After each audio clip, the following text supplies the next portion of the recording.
बिस्मिल्लाहिर्रहमानिर्रहीम। अस्सलाम वालेकुम व्यूअर्स, मेरा नाम मोहम्मद शोएब सैयद और मेरा ताल्लुक एवेन्यू मार्केटिंग के साथ। Avenue marketing Pakistan real estate sector का एक ऐसा इदारा जो पिछले कई सालों से अपने पाकिस्तानियों की रियल इस्टेट सेक्टर के अंदर रहनुमाई में मसरूफ़ है।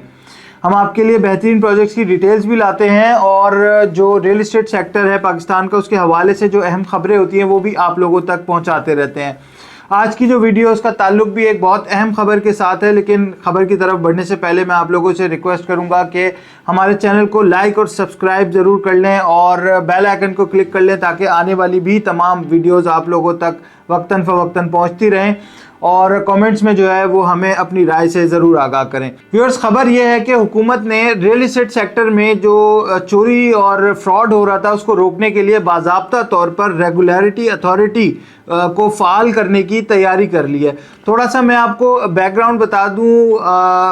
रियल इस्टेट रेगुलेटरी अथॉरिटी का, कि पाकिस्तान में real estate regulatory authority RERA के क़याम का जो पहला ऐलान था वो 2019 में किया गया था। उस वक्त की हुकूमत ने ये अथॉरिटी बनाने का फैसला किया था ताकि गैर कानूनी हाउसिंग सोसाइटीज़ पर काबू पाया जा सके और प्रॉपर्टी के लेन देन को शफाफ बनाया जा सके किसी तरीके से। इब्तदाई मंसूबा ये था कि अथॉरिटी पहले इस्लामाबाद में लागू की जाएगी, फिर दीगर शहरों तक इसको फैला दिया जाएगा। 2020 में वफाकी काबीना ने रेरा के क़याम की मंजूरी दी। हुकूमत ने कहा कि तमाम हाउसिंग सोसाइटीज़ को रजिस्टर्ड करना लाजमी होगा और जो गैर कानूनी मंसूबों के ख़िलाफ़ जो है वो सख्त कार्रवाई की जाएगी। डिजिटल रजिस्ट्रेशन सिस्टम मुतारिफ़ कराने का भी ऐलान हुआ था लेन देन को शफाफ बनाने के लिए, लेकिन 2021 में कुछ कानूनी पेचीदगियों और डेवलपर्स की मुख्तलिफ मुखालिफत के बाइस जो है वो रेरा के क़याम में ताख़ीर हुई और हुकूमत ने इस पर मज़ीद मुशावरत करने का फ़ैसला किया। 2023-24 आया तो IMF ने पाकिस्तान पर जोर दिया कि वो रियल इस्टेट सेक्टर को टैक्स नेट में लाए और एक मजबूत रेगुलेटरी निज़ाम कायम करे, वरना आइंदा कर्ज़े नहीं मिलेंगे। अभी इस वक्त ख़बरों में आप लोगों ने सुना होगा कि IMF का वफ़द जो है वो $7 अरब के कर्ज प्रोग्राम के लिए पाकिस्तान आया हुआ है और अगली किस्त के लिए मुज़ाकरात चल रहे हैं और इनका कहना ये है कि जी बाकी मामलात के साथ साथ आप रियल इस्टेट सेक्टर को भी मुकम्मल तौर पर टैक्स नेट में लाएं और इसके लिए हुकूमत ने रियल इस्टेट सेक्टर की जो ये रेगुलेटरी अथॉरिटी है इसको अब मुकम्मल तौर पे फ़ाल करने की जो है वो ठान ली है। रेगुलेटरी अथॉरिटी के क़याम से इस शोबे में गैर रजिस्टर्ड अफराद के कारोबार करने और टैक्स चोरी पर मुकदमात और सज़ाएं दी जाएंगी। असल खबर जो है वो ये है। इससे कुछ फर्दर पॉइंट्स जो हैं वो मैं आप लोगों को थोड़े से बता देता हूँ। जो तमाम रियल इस्टेट एजेंट्स हैं उनको अपनी रजिस्ट्रेशन जो है वो लाजमी करवानी होगी। जो रजिस्ट्रेशन नहीं करवाएगा उस पर 50,000 से 5 लाख रुपए तक का जुर्माना आयद किया जा सकता है और इसके अलावा गलत मालूमात देने पर एजेंट का लाइसेंस मनसूख कर दिया जाएगा और 2 लाख से 5 लाख रुपए तक जुर्माना भी देना पड़ सकता है उसको, एजेंट को। इसके अलावा गलत प्रॉपर्टी ट्रांसफ़र करने पर 5 से 10 लाख रुपए तक जुर्माना होगा। ये भी एक बहुत ज़्यादा अहम पॉइंट है। इसके अलावा प्रॉपर्टी की गलत मालियत ज़ाहिर करने पर कैद और जुर्माने की सज़ाएं होंगी, जिनमें रेगुलेटरी अथॉरिटी को फिल फॉर 3 साल तक कैद की सज़ा सुना देने का इख्तियार भी मिल सकता है।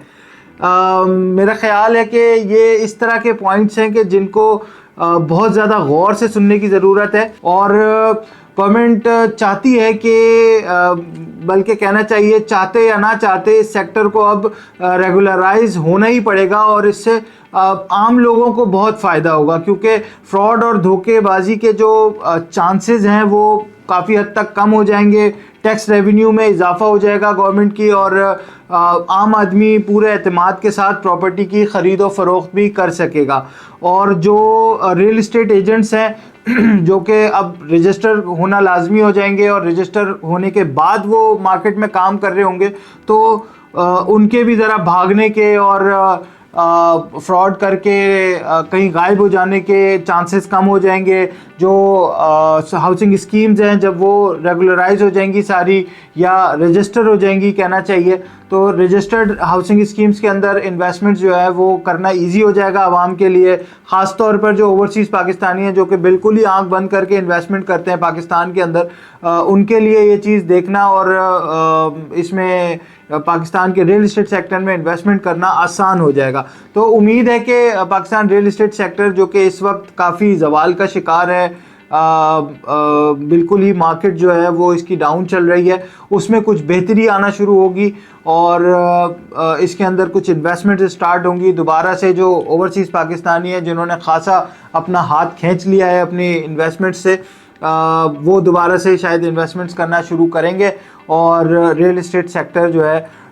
وہ کچھ چل پڑے گا اور اس کے کچھ اچھے دن آنا شروع ہو جائیں گے۔ تو ویورز آج کے لیے اتنا ہی، یہی بہت زیادہ اہم خبر تھی جو آپ لوگوں تک پہنچانی تھی۔